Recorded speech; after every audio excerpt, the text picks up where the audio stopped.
Sampala-isipan man kay Vladimir ang dahilan kung bakit nagustuhan pa rin ang kaibigan ng babae sa kabila ng paninira nito sa pinakaiingatan nito ay hindi lang siya nagtanong. Ang mahalaga ay masaya ang kaibigan. Isama pa na may sarili siyang problema. Yun ang dapat na mas pagtuunan niya ng pansin. I won't stick with her if I'm not Vladimir. Despite of the scandal she did to me, I can't help but like her. Paulit-ulit na tumakbo sa utak ni Vladimir ang mga salitang binitawan ng kanyang kaibigan. Ganoon ba talaga ka-powerful ang puso? Sa kabila ng masamang ginawa ng babae ay gusto pa rin ito ng kanyang kaibigan. Pero sa mga naisip ay biglang may napagtanto din sa Vladimir. Sa kabila ng pakikipaghiwalay sa kanya ni Aryan, iyon at nag-alala pa rin siya dito. Nag-iiba pa rin ang tibok ng puso niya at tila gusto niya pa rin itong makita kahit iyon ang pilit niyang iniiwasan. Unti-unti na rin bumabalik sa alaala niya ang pangyayari noon kay Philip. Nakagawa din ng masamang bagay si Erica dito noon. Pero anong sinabi niya rito? Na mag-let go na sa nakaraan. Iyon ang dahilan kung bakit masaya na ang mga ito ngayon at ang asawa. Nagkaroon ng pangalawang pagkakataon para sa mga ito na maayos ang pagsasama. Kung ganoon din kaya ang gawin mo, total ay tila hindi ka pa rin makawala sa sumpa ng babaeng ito. Bulong na isang bahagi ng utak ni Vladimir. Napapikit si Vladimir. Hindi pala talaga ganoon kadali iyon. Pero kung naapektuhan siya ngayon, ramdam niya na sandali na lang din ay bibigay na din siya. Isama pa na patuloy siyang pinakikiusapan ng kanyang mga magulang. Magagawa ba niyang biguin ang mga ito? Naging malaki ang utang na loob niya sa mga ito. Minsan lang siyang pakiusapan ng mga ito ng ganoon. Magiging mahirap pa talaga na balikan niya si Aryan gayong ramdam niya na may nararamdaman pa rin siya dito sa kabila ng pagtanggi niya dito. Pero may nararamdaman din ba siya sa akin? Kastigo ulit ng utak niya. Kung wala, alam niyang matatalo na naman siya. Galit siya sa pagkatalo lalo na kung tungkol iyon kay Aryan. Sa kasamang palad pa naman ay doon niya palagi nararamdaman iyon. Lubos na nasasaktan siya sa ikalawang pagkakataon kung sasaktan na naman siya nito. Hindi naman siya nito mahal kaya hindi malabo na mangyari iyon. Napapikit si Vladimir. He could agree if she would agree. If she would be the one who would indulge on the begging.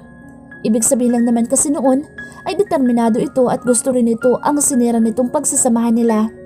Naisip-isip niya. Habang iniisip iyon ay as if on cue naman na tumunog ang cellphone niya. Nang tingnan niya iyon ay rumihistro ang kahit matagal na niyang binura na numero ay sa ulo pa rin niya kung kanino. Please come back. Aryan. Masaya ang aura ng bahay ni na Aryan nang magising siya. Sa kabila ng pinagdadaanan niya ay nagawa na rin niya ng ngumiti dahil masarap sa pakiramdam na makakita ng mga taong masaya.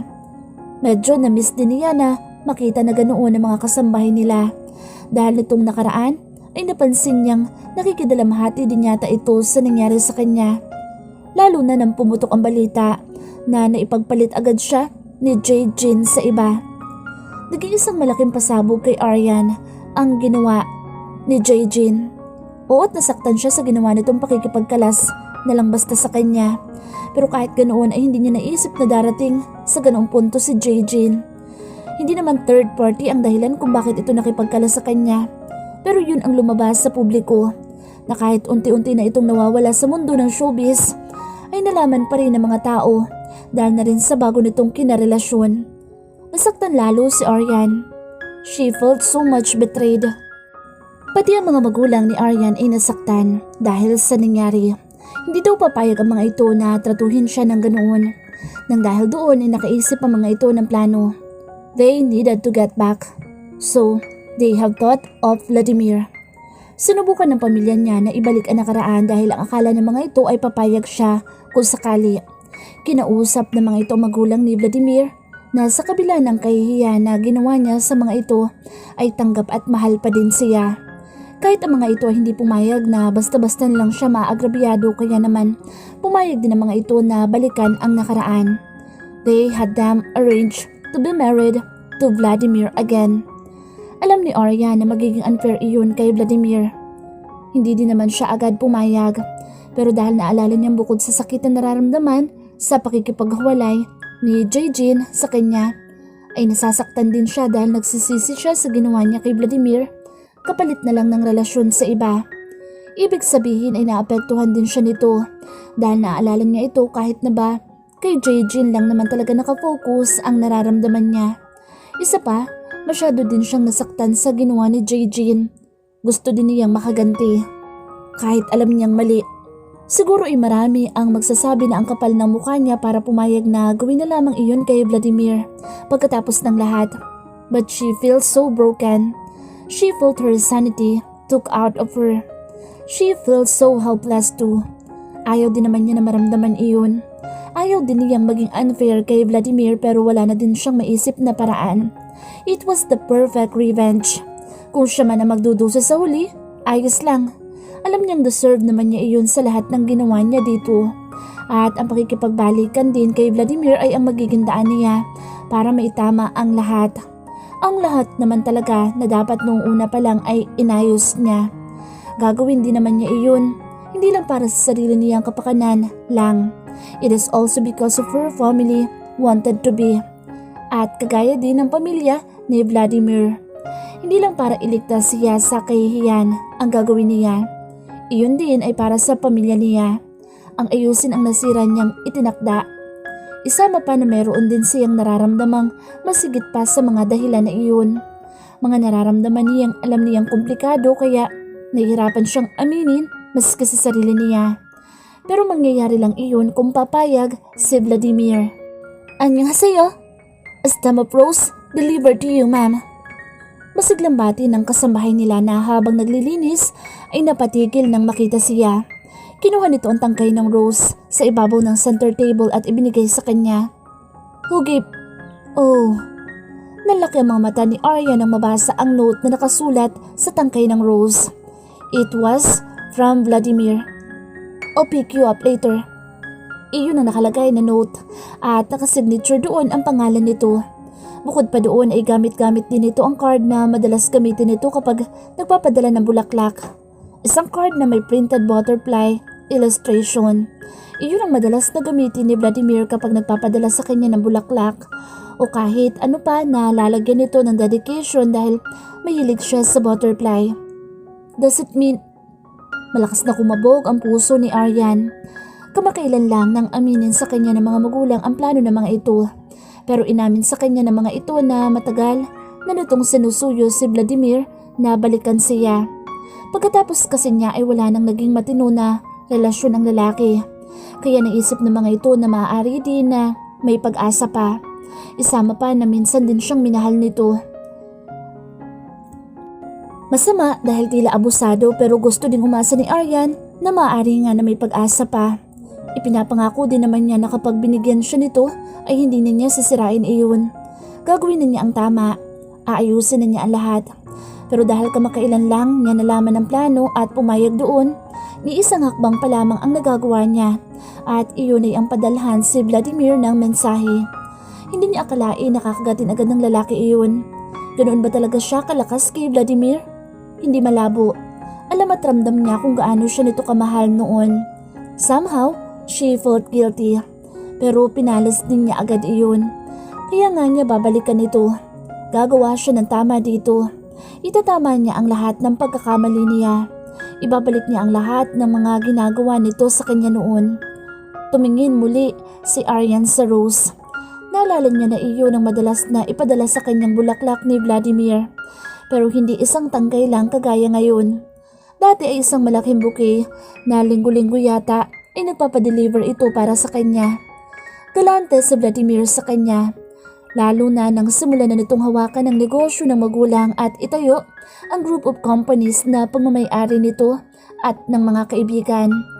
Halos lahat ng gusto niya ay binibili nito. Napansin niya sa padala nito ngayon, may malaki nang nagbago. Somehow ay nalungkot si Aryan. If she just didn't took Vladimir for granted. Muling bumalik sa kanya ang alaala ng nakalipas.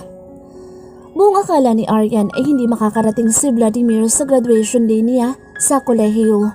Ayon dito ay may business meeting daw ito na hindi maaaring kanselahin. But as the ceremony ends and she went to her parents, kasama ng mga ito si Vladimir. Tila kadarating lang nito dahil hinihingal pa pero Nandoon ito. You came. Hindi maiwasan ni Arya na pansinin si Vladimir. Napaka-formal ng suot nito dahil nakasuit pa ito. Pero siguro ay dahil na rin sa meeting nito. Sa kabila ng pagod na nakikita niya sa mukha nito, nanatili pa rin naman nakaaya-aya itong tingnan. Mas lalo pa nga itong naging gwapo nang ngumiti at nagliwanag ang mga mata nito nang makita siya. Kahit sa Korea nakabase ay hindi mukhang Koreano si Vladimir dahil na rin sa nakaraan nito. Pero masasabi niyang mas malaki ang iginandang lalaki nito kaysa sa mga kalahi niya. He had the typical yet special Filipino features. May pagkakayumanggi ang kulay nito pero may pagkamatangkad naman kaysa sa pangkaraniwan na Pilipino. Katamtaman din ang laki ng mata ni Vladimir. May katangusang ilong at magandang labi. But what made him distinct with the others is that his smile. Maganda ang ngiti ni Vladimir. Yun bang tipo na mapapangiti ka rin kapag nakita mong nakangiti siya. Isama pa na mararamdaman mo rin na safe ka kapag kasama mo ito. Niyakap siya ni Vladimir. I did. Tinapos ko talaga ng maagang meeting ko para lang makaabot ako kahit papaano. I couldn't miss your graduation. Hinalikan siya nito sa noo na hilig nitong gawin sa kanya. Pagkatapos ay ibinigay sa kanya ang malaking punpun ng rosas na hilig nitong ibigay sa kanya palagi. Thank you. Pagkatapos noon ay niyaya siya at ng pamilya niya ni Vladimir na kumain sa labas para i-celebrate ang pagtatapos niya ng kolehiyo. Pagkatapos kumain ay nagpaalam na agad ang mga magulang niya sa kanila. Binigyan sila ng mga ito ng oras para sa isa't isa. Niyaya siya ni Vladimir sa Seoul Tower. Umakyat sila papunta sa Lux of Love. Binisita nila ang inilagay nilang lock doon na kahit natatabunan na ay madali pa rin naman nilang nahanap. Hanggat nananatili ang lock na iyan dito, ay mananatili din ang pagmamahal ko sa iyo. Wika ni Vladimir habang tinitingnan ang lock. Salip na sumagot ay tiningnan ni Arya ang mukha nito. Nakita niya na puno ng sinseridad ang mukha nito doon. Gusto niya ang pakiramdam na malaman na malaki ang pagpapahalaga sa kanya ni Vladimir. Gusto niya ang kaalaman na mahal siya nito. Masaya din naman siya na malaman ang mga iyon pero sa kasamaang palad, tila nahihirapan naman siya na ipakita at magsabi ng mga ganoong salita sa lalaki. Sa kabila ng matagal ng relasyon nila ay hindi niya pa rin tuwiran na nasasabi kay Vladimir na mahal din niya ito. Oo, masaya siya na kasama ito pero nararamdaman niya na madalas ay naiilang pa rin siya dito. Yun ba ay dahil sa hindi siya ganoon kasanay sa presensya ng isang lalaki? Kahit naman kasi sa ama niya ay ganoon din siya. Dahil sa hindi naman din siya pinipilit ni Vladimir at masaya din naman ito na makasama na lang siya sa kabila ng mga hindi niya nasasabi ay hindi na lang din niya pinilit sabihin at aminin sa sarili niya ang nararamdaman. Ang mahalaga naman ay alam niya na tama ang ginagawa niya. Gusto ng mga magulang niya si Vladimir at ganoon din naman ang mga magulang nito sa kanya. Makabubuti si Vladimir para sa kanya. Nang mapansin ni Vladimir na tinititigan lang niya ito, ay tumingin din ito sa kanya. Hinawakan nito ang mukha niya. You're a graduate now, Ara. Hindi naman miminsan na nagkalapit ang mukha nila ni Vladimir. Dahil hilig nito na halikan ang noo niya, ay madalas na nagkakalapit ang mga iyon. Palagi niyang pinapakiramdaman ang damdamin ng halik nitong iyon sa kanya. It seems just comforting.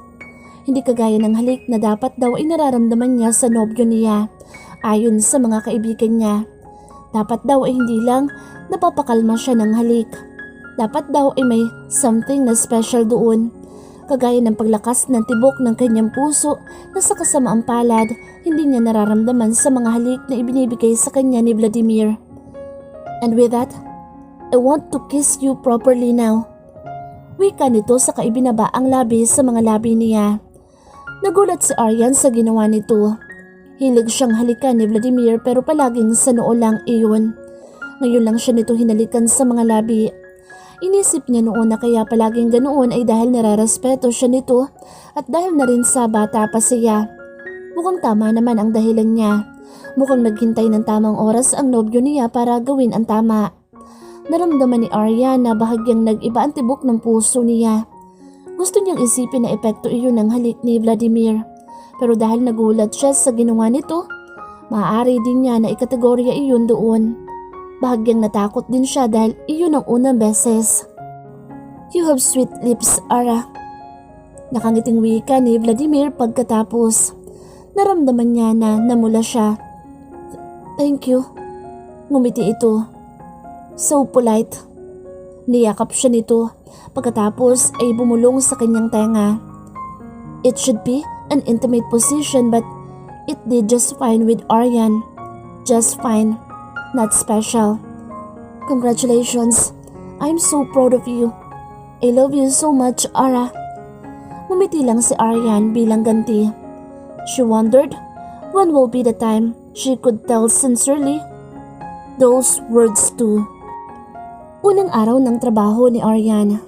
Kahit nakapasa siya sa board exam ng dentistry at ganap ng dentist, ay hindi niya maiwasan na kabahan. Ito na ang realidad. Nagkaroon din naman siya ng training pero iba na ngayon. Solo na niya ang responsibilidad. Ilang beses niyang sinabi sa mga magulang ang nararamdaman at ilang beses din naman siya nitong pinaliwanagan na makakaya niya iyon. Ilang words of wisdom din ang pinabaon sa kanya ng mga magulang niya para wag siyang kabahan. Lalo pang lumala ang kaba ni Aryan. Nang break na ay wala pa din siyang trabaho. Ang unang dalawang customer kasi ng clinic ay ni-request ang dating dentist sa clinic dahil sanay doon.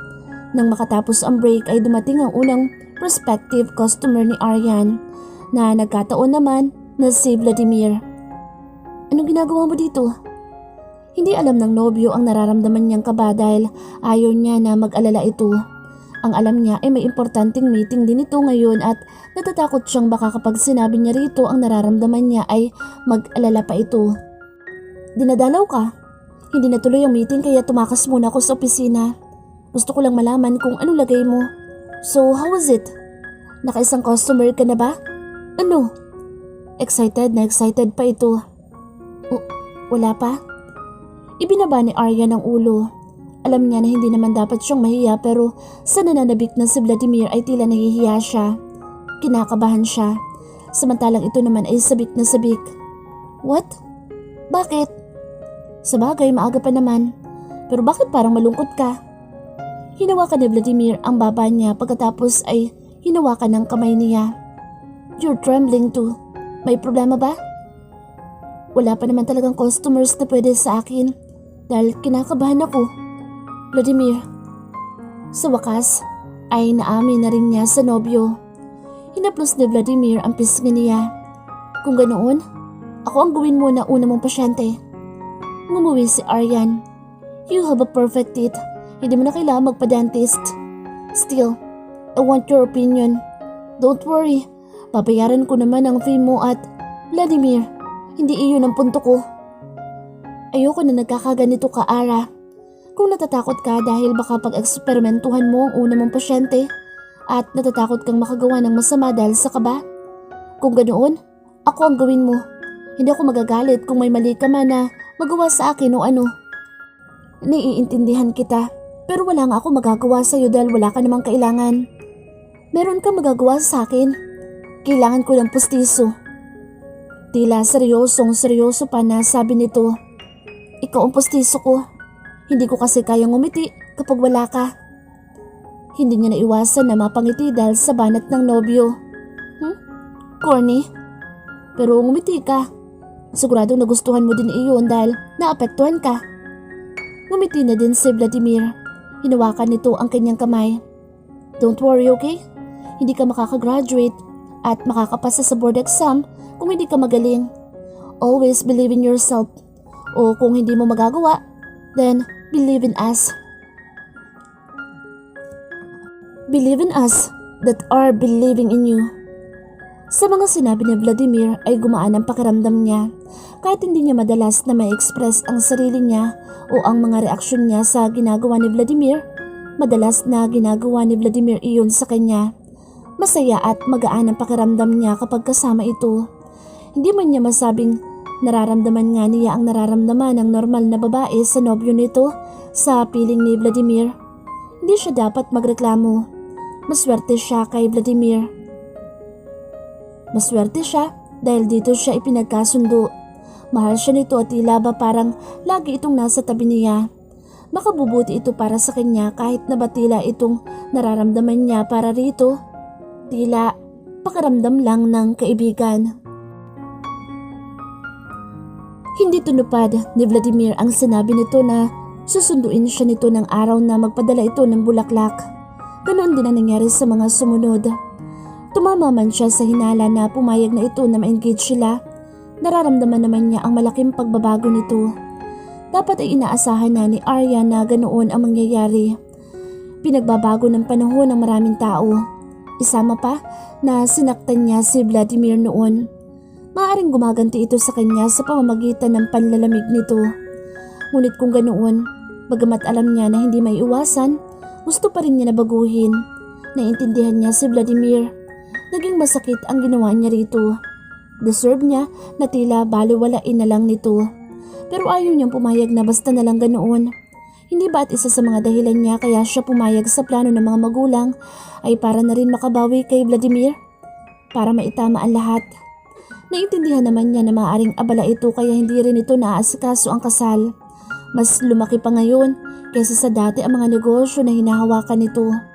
Pero kung hindi kayang mag-adjust ni Vladimir, si Aryan ang mag-a-adjust para rito. 2 taon pagkatapos niyang makagraduate ay ang itinakda nilang kasal ni Vladimir.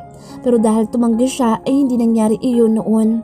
Masyado nang postpone kung tutuusin ang kasal kaya ngayon pumayag na ito na makipagbalikan. Itinakda ang kasal sa lalong madaling panahon. May itinalaga na wedding planner si Vladimir. Kaya kung tutuusin ay hindi naman siya mapapagod sa kanilang kasal. Nakausap din niya ang wedding planner at mabait naman ito. Nagustuhan niyang lahat ng ideya na iminungkahi nito. Iilan lang ang mga bagay na kailangan ng presensya nilang dalawa ni Vladimir. Isa sa mga iyon ay ang pagsusukat ng isusuot nila sa kasal. 3:00 ng hapon ang oras ng fitting ni Aryan ng kanyang damit. Dahil simple lang ang wedding na iyon, naayon na rin sa mga kagustuhan niya. Simple lang din ang kanyang damit. Magaling na umayo naman sa kanya ang damit kaya mabilis din na natapos ang kanyang fitting. Wala din naging problema sa kanya sa design na iyon. Ang tanging problema na lamang ni Aryan ay si Vladimir. Gusto niya kahit papaano ay makausap naman niya ito. Dapat ngayong araw ay kasabay din niya si Vladimir sa pagsusukat pero dahil abala na naman daw ito, hindi natupad iyon. Ang sabi nito ay susunod na lang ito pagkatapos ng meeting at mauna na daw siyang umalis. Pero hindi tinupad ni Aryan ang gusto ng pakakasalan. Inantay niya ito kahit ito ang kahuli-hulihang customer sa shop na dumating. Anong ginagawa mo dito? Nakakunot ang noo ni Vladimir nang makita siya. Mukhang nagulat din ito. Si Aryan ay nagulat din kahit na ba inaasahan niya ito. Hindi na niya matandaan kung kailan sila huling nagkita ni Vladimir ng personal. Simula kasi na maghiwalay sila ay tila iniiwasan na siya nito. Tanging sa mga business world papers kung saan madalas na-feature niya nakikita si Vladimir. Pero totoo nga yata ang kasabihan na iba ang karanasan na makita sa personal ang taong nakikita mo lamang madalas sa mga papel o di kaya ay telebisyon. Sa lagay kasi nila ngayon ay ganoon ang nararamdaman ni Aryan. Malaki ang pinagbago ni Vladimir na maghiwalay sila. Gwapo ito noon pero tila mas naging gwapo ito ngayon. Nagkaroon ito ng mumunting laman na bumagay sa katawan nito. He looked so firm. Mas naging kaakit-akit itong tingnan at hindi maintindihan ni Aryan kung dahil ba iyon sa nasasabik lang siya sa pagkikita muli kay Vladimir. It was a disturbing yet wonderful feelings. Masaya siya na makita muli ito. Sinagot niya si Vladimir. Hindi mo na dapat ginawa iyon. Hindi ko hiningi iyon sa iyo. Mataray naman na sagot nito sa kanya. Hindi lang pala sa pampisikal ang nagbago kay Vladimir, pati ang ugali nito. Dati ay hinaharap siya nito na parabang siya ang makita lang siya ay buo na ang araw nito. Pero ano bang inaasahan niya ngayon? Halata namang iniiwasan siya nito. Hindi siya nito gustong makita. Pero pumayag siya na pakasalan ka. Surely, he still does feel something for me, right? Bulong ng hopeful na bahagi ng isip ni Aryan. Ngumiti si Aryan. Okay lang, gusto ko ito. Gusto ko rin makita ka na isukat ang damit mo. Tumaas ang isang kilay nito. Hindi ba? Masama iyon? Ha? Hindi ah. Ang masama ay kapag sa babae. Inilapat lang niya ang damit sa katawan niya at ipinasukat sa kasing katawan niya kaya sumunod pa rin si Aryan sa tradisyon kanina. Hindi nagsalita si Vladimir at nagpunta na sa kwarto para isukat nito ang susuotin sa kasal. Matamang nag-aantay siya hanggang sa maisuot nito ang damit. Nang lumabas ito ay muntik naman na mapanganga si Aryan. Vladimir looks so dumb, gorgeous. Naguluhan si Aryan sa nadarama niya. Lumakas ang tibok ng puso niya sa simpleng pagtingin lang kay Vladimir. Hindi nakangiti si Vladimir at tila wala din sa mood pero kakaiba na ang kanyang nadarama. Paano pa kaya kapag nakangiti ito? Naalala niya noon na gusto niya si Vladimir kapag nakangiti. Tila baligtas na ligtas siya kapag ganoon ang reaksyon nito. She felt comfortable. Ngayon ay ginugulo na naman siya ng damdamin niya dahil sa kakaibang reaksyon nito kaysa sa nakasanayan niya. Pero hindi ba dapat ay magustuhan niya iyon? Dati ay hinahanap-hanap niya ang ganoong damdamin kay Vladimir. Pero ngayong nakuha na niya iyon ay hindi pa rin siya lubusan na maging masaya. Alam kasi niya na may mali dahil hindi nakagaya ng dati si Vladimir. Still, gusto niyang umasa. Alam niya na meron pa rin naman. Hindi papayag si Vladimir na magpakasal sila kung wala na itong nararamdaman sa kanya. Gusto niyang ibalik ang dating sila. Ang dati, kung saan maayos ang lahat. You look so gorgeous, Vladimir. Bagay na bagay sa'yo. It fitted perfectly. Like how you fit in my life. Gusto pa sana niyang idugtong. Kung ganoon ay wala na akong ipapabago pa dito. Wika nito at akmang babalik na muli sa kwarto upang magbihis. Wait, yun lang? Ganoon kabilis? Kumunot ang noo ni Vladimir. What's wrong? Ikaw na mismo nagsabi sa akin na bagay sa akin ang damit. Bakit pa ako magrereklamo? Napakagat ng labi si Aryan. Tama naman ito. Pero bakit ba tila may inaantay pa siya? Hindi na ito ang dating Vladimir. Hindi na ito magpapasalamat sa mga papuri niya o hindi kaya ay ang matutuwa sa lahat ng mga sinasabi niya. Just thinking about it, it hurts. Nagtuloy na si Vladimir sa kwarto. Sandali lang at nakalabas na muli ito at nakapagbihis. Nang akmang magsasalita ito sa kanya ay inunahan niya ito. Dinner, Vladimir? Nilagyan pa niya ng ngiti ang mga labi niya sa pagbabakasakali na maiba niya ang mood nito. Sandaling tinitigan siya ni Vladimir. I'm busy. Sumaglit lang talaga ako dito. But malapit na ang kasal natin. Ni sa mga nakaraang araw hindi man lang tayo nagkasama. I don't think what's happening to us is appropriate. Bumuntong hininga ito. Look, Aryan. Nasaktan si Aryan na hindi siya nito tinawag sa pangalang ito lang ang tanging tumatawag sa kanya. Alam mo, nasimula pa lang ay hindi na talaga appropriate ang relasyon natin. We are arranged to be married. Umiling siya. Pero dati ay hindi ganoon ang tingin mo. Hindi ka ganito dati, Vladimir. Humahanap ka ng oras sa kabila ng pagkakaabala mo para sa akin. Ikaw na hindi na ang dating babaeng kilala ko. Mahalata ang galit sa boss nito. Pero pumayag ka pa rin na magpakasal muli sa akin ngayon. Hindi nagsalita si Vladimir. Matamang tinitigan siya nito. Nararamdaman ni Aryan ang apoy sa mga mata nito. He looked mad. Wala ka na ba talagang nararamdaman para sa akin ngayon, Vladimir? Alam ko na nasaktan talaga kita ng gusto dati. Kaya hindi kita masisisi kung magalit ka sa akin ng ganito. Tanggap ko na kaya mo ko tinatrato ng ganito ay dahil gusto mo kong pagigantihan. He snapped. Don't assume too much. Kung ganoon ay bakit mo ko tinatrato ng ganito? Wala na ba talaga akong halaga sa'yo? Sa pagsasabi ng huling tanong ay mutik nang mabasag ang boses ni Aryan. Sa kabila ng pagtanggi niya kay Vladimir noon ay nanatili pa rin itong mahalaga para sa kanya.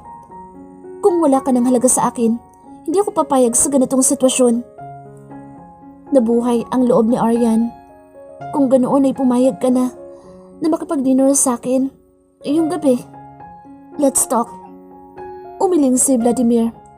I can't. Sinabi ko na sa'yo na abala ako. Vladimir,